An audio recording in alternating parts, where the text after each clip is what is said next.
just want to look at a little bit of foot mobility, lower limb spiral, and how we can improve that when we're not wearing shoes. So spread the feet wide, have the foot flat to the floor, and then try and adjust the knee so it's pointing over the second toe. Maybe that kind of, maybe big toe, somewhere around there. And then if you bend the knee forwards and lift the heel off the floor, I want you to try and keep I'm going to try and keep the knee going forwards over the foot.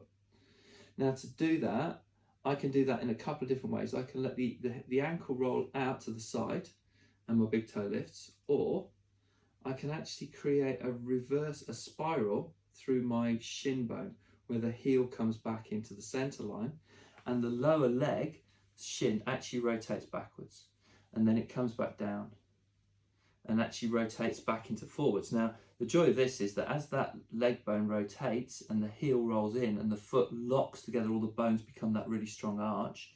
This is my push-up, this is my power stride, so it's really strong. But also, when the heel comes back down and the leg bone spirals in and the heel spirals out a fraction, all the bones can make some space for each other and become pillowy soft like a cushion. So I've got a shock absorber and a really strong lever. What a clever system.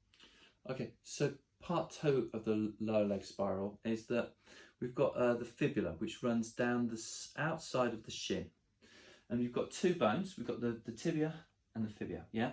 And basically, these turn around each other, like the forearm with the where the radius and the ulna rotate around each other, and that gives us loads of mobility in the wrist and loads of mobility in the elbow, which allows us to do lots of clever things with the hands. This is more of a kind of the bones getting out of the way to allow extra range of flexibility. And if you just feel this high point here on the bone, just slightly below it, there's like a narrow shaft. You can sort of put your fingertips above and in front and behind it. And it feels really strong because there's lots of tissues holding this connected. You don't want your ankle collapsing.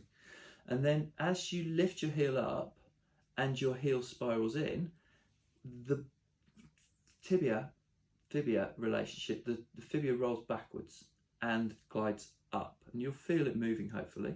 And then as you put the foot back down, that bone rotates forwards and glides back down.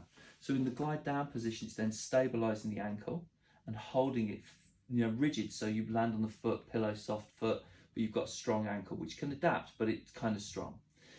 But as you flex the ankle, now Vince is a bit tight, so he's a bit screwed together, but if you can imagine, this bone here has got to get past this point here. Now if this doesn't go up, it can't do it, and it can really limit our ankle flexibility. So if my ankle's not working well, it might be that I get to there and I have to lift my heel up rather than being able to fold into the ankle and kind of adapt. And so squats, things like that become more difficult. So it's great for walking gait, but it's also really great for those other movements that we perhaps want to do, and getting into a cupboard low, or just being stable when we walk.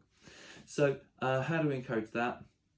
Both of those things. Well, what we're going to try and do is just holding on to that bone just about here, and then as you lift and lower your heel, just roll it backwards just a fraction and try and just enable it, encourage it to do its lift.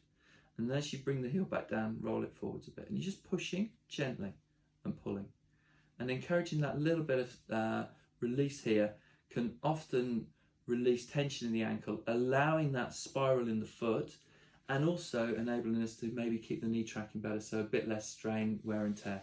I know it's much worse for me if I've been doing my long runs for my half marathon preps, because I wear my really lovely trainers and they hold my heel tight. So this is something I focus on a little bit when I'm doing long runs.